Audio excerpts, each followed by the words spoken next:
Thank you, Mr. Chairman, and thank you to all of you for coming in for your service to the country.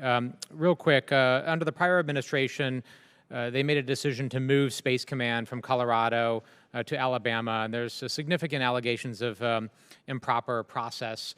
The GAO and DoD IG are conducting reviews of that process, and if either of those reviews find that the process was not credible, will the department commit to revisiting that process and starting it over and doing it in a fair and transparent way? If there have been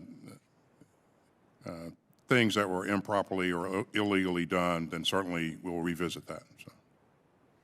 So. Next on the Ukraine front, a bunch of my colleagues have already talked about Ukraine and the evolution of support, but can you just very briefly, Mr. Secretary, talk about how should our support evolve as this goes from a short-term fight, us providing things that are needed and can be used now on the battlefield, to transitioning to a longer-term fight, like the National Security Advisor indicated yesterday?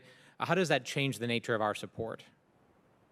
Yeah, I believe that what Mr. Sullivan was describing was this fight that's going to take place in the south and east of the country.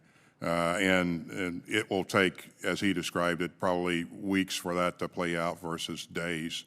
And so we continue to look at what we think, and we don't think we know the Ukrainians will need, because we're talking to them on a daily basis.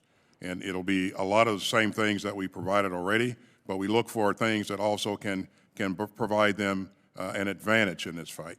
And you've seen us begin to deploy some of those things. Well, we appreciate your work very much. We know this has been a Herculean effort by the men and women of the military and the administration, the department, and I thank you for that effort because it is saving lives. You know, this committee does have a long tradition of bipartisanship.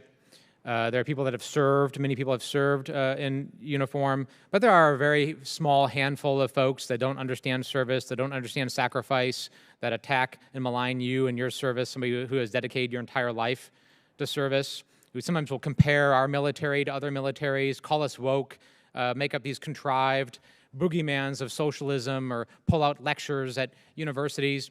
But I have known you for some time now, and I've seen the pride that you take in our servicemen and women, and the pride that you take in this work, and how you've put your entire life focused on this. So could you just take, with the 2 minutes remaining, could you just paint a picture for this committee and for the American people about what makes you most proud of the men and women of our military, and what life is like on a daily basis for the men and women that you lead?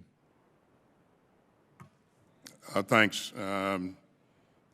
As you've heard me say a number of times, you know, my focus 24 hours a day, 7 days a week is on defending this country. And I'm proud to be able to serve alongside the men and women who occupy our ranks. They are committed to this, and I've been with them, you know, most recently in Poland, in other Baltic states, and in other Eastern flank countries. I've been with them in the Indo-Pacific. They are all focused on the task at hand, training, being ready to perform their missions, and all of those missions contribute to the defense of this country and protecting our interests. And I just got to tell you, I am incredibly proud of them. Day in and day out, they volunteer to do incredible things on behalf of this country. And we owe them a debt of gratitude that we can probably never repay. We owe their families a debt of gratitude as well.